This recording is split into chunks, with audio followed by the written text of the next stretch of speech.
Bienvenue sur Africa 24 dans cette nouvelle édition du Non-Stop Info. Voici les titres de l'actualité. Fin du 51e sommet de la CEDEAO le 4 juin au Libéria. Le point sur les principales décisions prises lors de cette rencontre dans cette édition. Le Zimbabwe fait face à une pénurie de liquidités, une situation économique aux nombreuses conséquences sociales. Le 15e meeting d'athlétisme de Bamako s'est tenu le 3 juin. Le record du triple saut en hauteur du Mali a été battu lors de cette compétition. Mais tout d'abord, une trentaine de soldats camerounais de la force multinationale mixte chargée de la lutte contre Boko Haram a été arrêtés le 4 juin.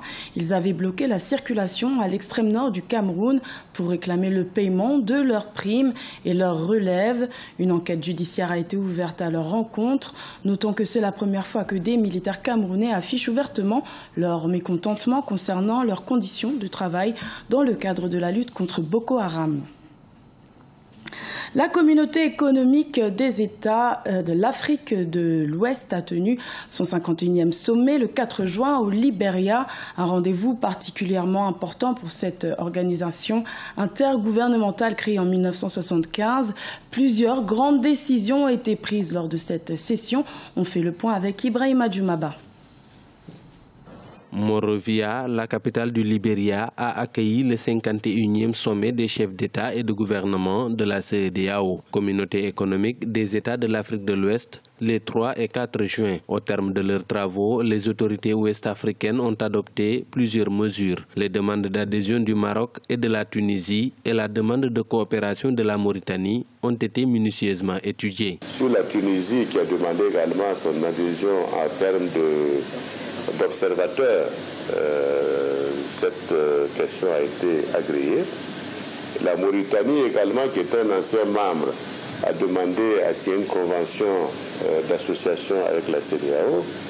Et là, nous avons demandé de travailler à ce que la Mauritanie revienne à sa place plutôt que de sortir pour créer une forme de structure hybride pour le travail avec la CEDEAO. La CEDEAO a donné son accord de principe à l'adhésion du Maroc. La présidente du Libéria, Ellen Johnson Sirleaf, a été remplacée par le chef de l'État togolais, Faure Gnassingbé, à la tête de la CEDEAO. Les autorités saluent le dynamisme de la sous-région qui est devenu un modèle d'intégration en Afrique. Et moi, je me réjouis tout particulièrement de cette décision qui montre d'abord que la CEDEAO est une structure régionale qui fonctionne bien, et qui peut attirer d'autres pays. Et par conséquent, l'élargissement de la CEDEAO à ces pays, que ce soit en tant que membre, en tant qu'observateur ou en tant que membre associé, est une excellente chose pour l'image de la sous-région. Le président de la commission de la CEDEAO, Marcel Alain de Souza, a rappelé aux chefs d'État les efforts consentis dans l'intégration. Selon lui, les échanges commerciaux sont passés de 3 milliards de dollars en 2013 à 15 milliards de dollars en 2015. 12 chefs d'État sur les 15 que compte l'organisation ont pris part au sommet de Monrovia. Étaient présents également la chef de la diplomatie européenne, Federica Mogherini, et le premier ministre israélien, Benjamin Netanyahou. Le prochain sommet de la CEDEAO aura lieu en décembre 2017 à Lomé, au Togo. Également dans l'actualité, les ministres des Affaires étrangères du G5 Sahel étaient réunis le 5 juin au Mali. Le Burkina Faso, le Niger, le Tchad, le Mali et la Mauritanie ont annoncé la mise en place d'une force armée de 10 000 hommes pour lutter contre le terrorisme.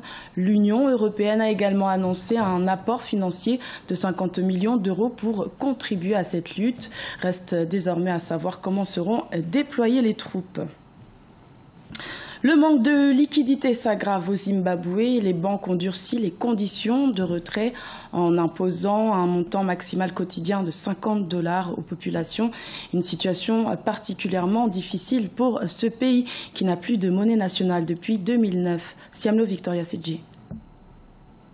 Au Zimbabwe, les conséquences sociales de la crise monétaire se ressentent durement. La baisse de liquidité contraint les habitants à faire la file d'attente dans des conditions plus que pénibles devant les banques locales. Les pénuries de devises au cours des 12 derniers mois ont obligé les banques à fixer un retrait maximal quotidien d'environ $50 américains par jour. Les banques du pays ferment à 15 h en semaine et vers midi le samedi. Une situation qui ne laisse pas le choix aux Zimbabwéens. La situation est grave. Nous sommes obligés de braver ce temps parce que nous n'avons pas d'autre choix que de dormir ici, devant la banque, dans l'espoir de percevoir de la liquidité le matin. Ce n'est pas bon. Comment vais-je payer les frais de scolarité, payer le loyer, nourrir ma famille avec $30 américains? Nous finissons par dormir ici dans l'espoir d'obtenir de l'argent. Les pénuries de devises et de liquidités ont frappé les dépenses des consommateurs. Du côté des entreprises, les prêts deviennent difficilement remboursables, ce qui oblige les banques à limiter les prélèvements quotidiens. Cette crise est essentiellement une crise de confiance dans le secteur financier en général et dans les banques en particulier. Cela explique la pénurie de nouveaux dépôts en espèces dans le système. Le système financier affirme avoir des dépôts de $6 milliards, mais des sources indiquent qu'il y a très peu de dépôts physiques. Ce qui se passe en ce moment, c'est que pour se protéger, les gens retirent simplement leur argent. Le Zimbabwe a abandonné sa propre monnaie lors de la crise de l'hyperinflation en 2009 au profit du dollar américain. Une situation qui s'est révélée fatale pour l'économie. Les autorités ont tenté d'émettre des obligations pour soulager la pénurie de fonds. Mais le Fonds monétaire international affirme que seules de profondes réformes pourront résoudre le problème.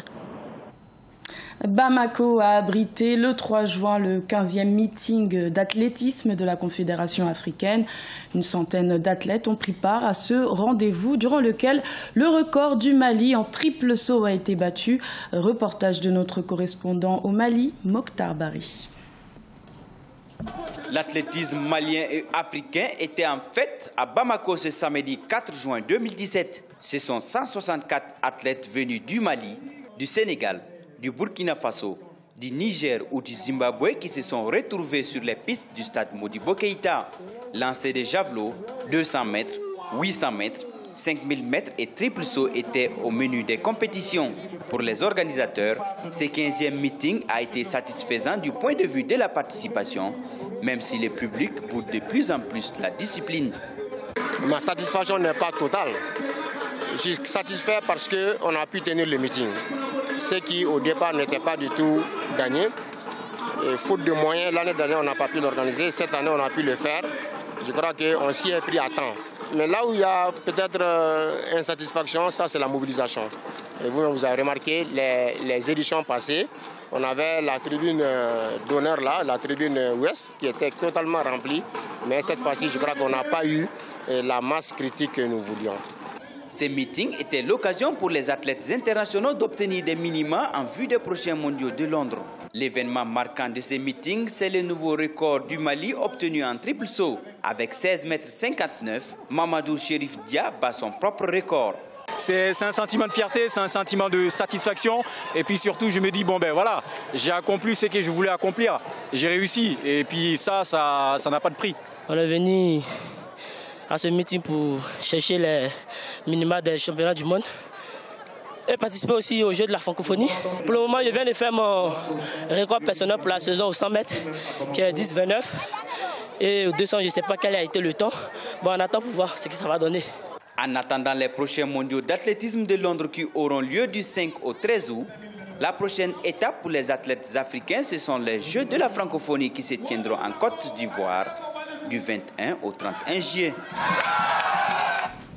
Ce journal a été réalisé par l'ensemble de la rédaction. Merci de votre fidélité. Retrouvez dans un instant une nouvelle édition de l'information sur Africa 24.